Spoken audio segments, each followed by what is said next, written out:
Hey guys, it's Andy. I'm here today with a new series which I've had in the works for a little while now and I've been excited to start, so I'm just gonna start it today.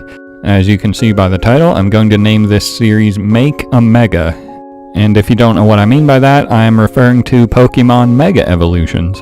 Now right off the bat, if you're one of those people who insist that Megas are dead and Game Freak hasn't supported them in years and they're never going to again, just stop what you're doing, because I know you're about to type a storm up in the comments, but for one, that claim is pretty unsubstantiated and most likely untrue, and two, even if it is true, it doesn't really apply to this video in any way, because I'm just making these hypothetically. So like, if you're gonna go on a rampage about how Megas break the game or whatever and Game Freak stop them because of that, go elsewhere, because I certainly don't want to hear it. Mega Evolution is one of my favorite mechanics in Pokemon. I think adding a Mega to a competitive team is one of the most fun things, and it actually brought me back into competitive when Megas were announced, and you know, I'm still excited for Megas, and I'm sure there are some of you that still feel the same way and would like new Megas. These people are who this series is for, along with myself, just as a way to, you know, vent this frustration that they haven't shown Megas love in a while. But moving on to what the series is actually going to be about, this is purely based on like competitive usage. It's not going to be about design or aesthetics or any of that. If I was half as professional as I wish I was, I would actually, you know, draw a nice design to coincide with these ideas I have, but I'm not exactly the greatest artist, so instead of drawing an actual good design, I'll probably be crudely modeling over the designs in Microsoft Paint. But more to the point, I'll be designing them, you know, based on their, you know, competitive viability. That includes doing what Game Freak has done to Megas so far, which is altering base stats, typing abilities, things like that. I'm probably gonna prohibit myself from giving any mons moves, because even though Game Freak has done that a few times, like they gave Gyarados Crunch, I feel like if I didn't have that to limit me, there could be endless possibilities, and this would just be way harder than it already is.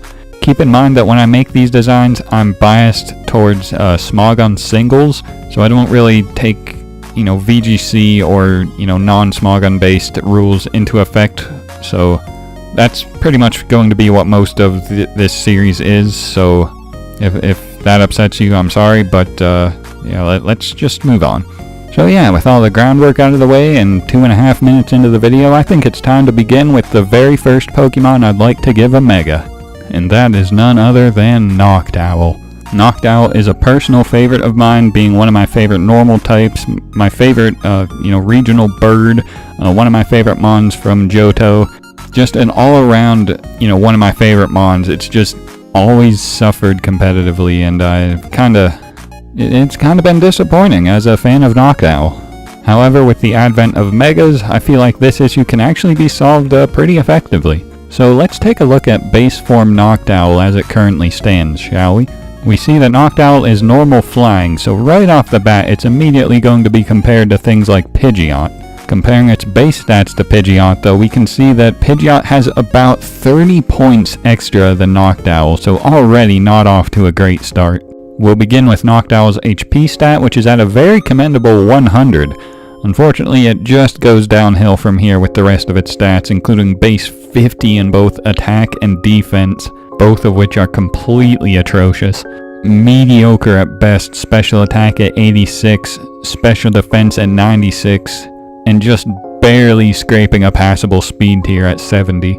Its abilities aren't really anything to write home about either. Keen Eye is completely worthless in Smogons due to like evasion clause. Insomnia is not bad. Preventing a mon from being put to sleep is always, you know, decent.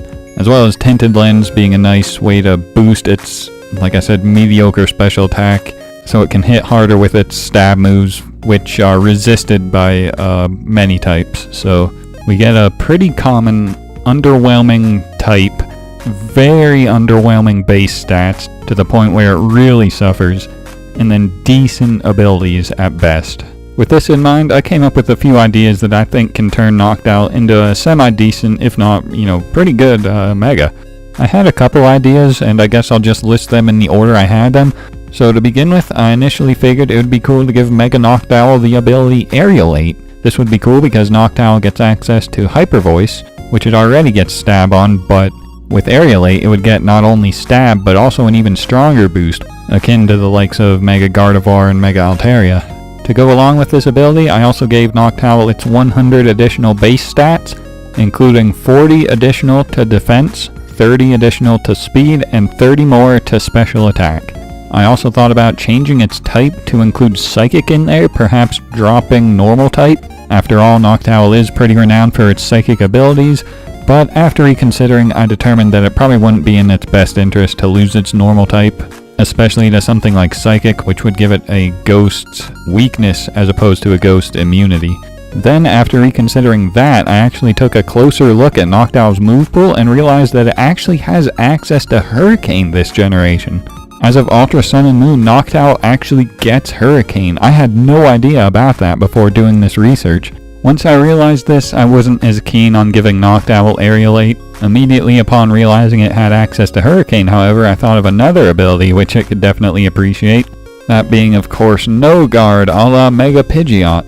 Now, I know you're probably saying, Andy, Mega Pidgeot is right there. It already gets compared to it enough. It doesn't need the same ability as it, which is true. However, Noctowl has something that Mega Pidgeot does not have, and that is Hypnosis. Imagine being able to fire off 100% accurate Hurricanes in addition to Hypnosis.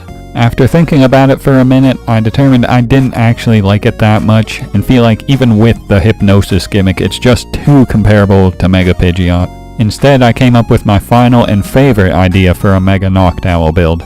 To begin with, I would give it 40 speed, 40 special attack, and 20 special defense. As for the ability, I would give this bad boy Fur Coat. This would patch up every one of Noctowl's weaker base stats except attack, which it won't likely be using. Its speed would be at 110, putting it on par with the likes of Gengar, Lotties, and Mega Gallade, while its special attack would be at 126, just about the level of Keldeo. Its special defense would be up there with the likes of Ferrothorn and Bronzong, and with Fur Coat padding its physical defense, it would be just about as bulky as Alolan Persian. Combined with its solid base 100 HP stat, and this thing shoots up drastically in terms of viability. It would inevitably still suffer from a few problems, such as a mediocre move pool, like I said, being compared to the likes of Mega Pidgeot, but with these stat buffs, I feel like these problems are less prevalent, and overall it's just a much better Pokemon. A moveset I could foresee this thing running could be Roost, Toxic, Hurricane, and Hyper Voice. Of course, this moveset is completely walled by Steel types, so you might want to drop one of your stab moves in favor of Heat Wave.